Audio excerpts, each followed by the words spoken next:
here in the studios today with John Castori with Semper Home Loans and the DiSpirito Team's very own Lauren Peters. Woo! Lauren, welcome to the studios for your you. first time Thank over you. here in iHeartradio. The reason why Lauren is on today is because Lauren has been doing, quite a bit of work around flood insurance areas. And, she brought it to our attention that about 13% of homeowners in the Northeast have some sort of flood insurance.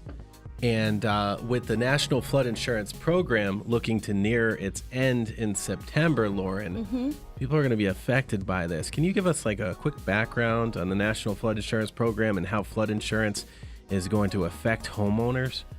Well, the new legislation that came in April affects homeowners specifically, because in 2017, the rates are due to rise somewhere around an average of 6.3%, and Wow. they're going to cap it at 15 to 18%, Yeah. which, is a huge amount of money, especially, literally I was talking to someone yesterday, and they said that they know someone who pays $80,000 a year Yeah. in flood insurance. Yeah. And it's funny because you see sometimes on MLS people, like an agent will put in the comments, only $1,200 for flood insurance. And well, you can't really say that because it depends on everything. It depends on good credit. It depends on how much they owe on the house.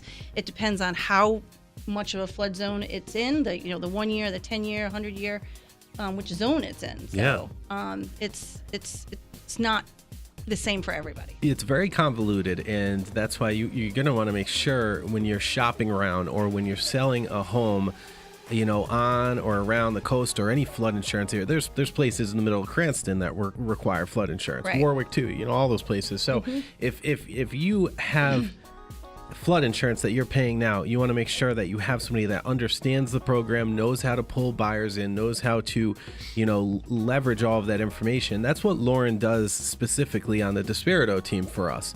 What other useful information do you feel that people should know about this program and the up and coming changes? Well, what a lot of people don't realize is that FEMA redoes the maps every single year. Yeah, it's like whenever they want. Yeah, seems like, well, right? and they claim it's because, and it is true to an extent.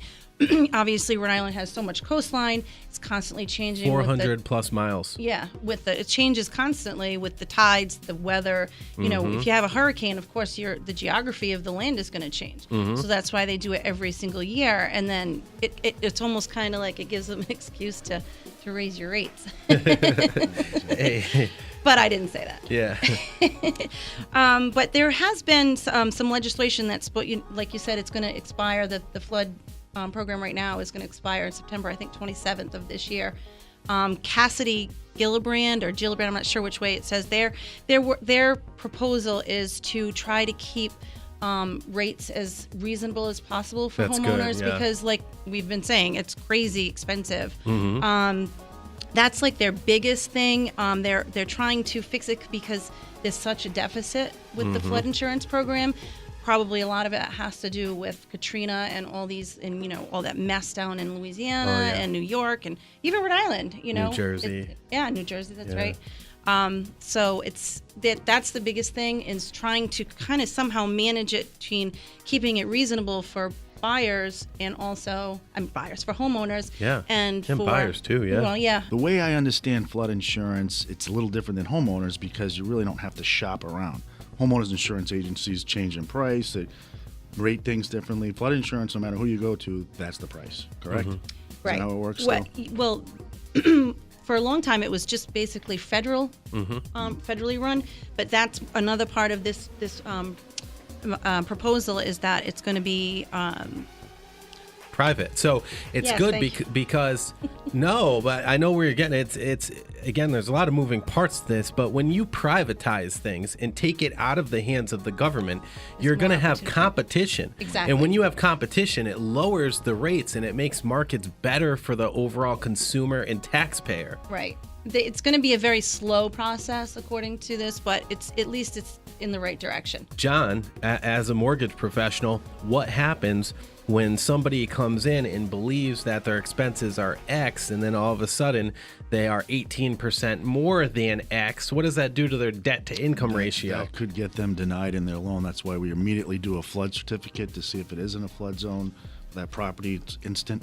And have to get prices right away to see if it affects their overall debt ratio and disqualifies. Perfect. And Lauren, when you're listing a house like you do so well, right?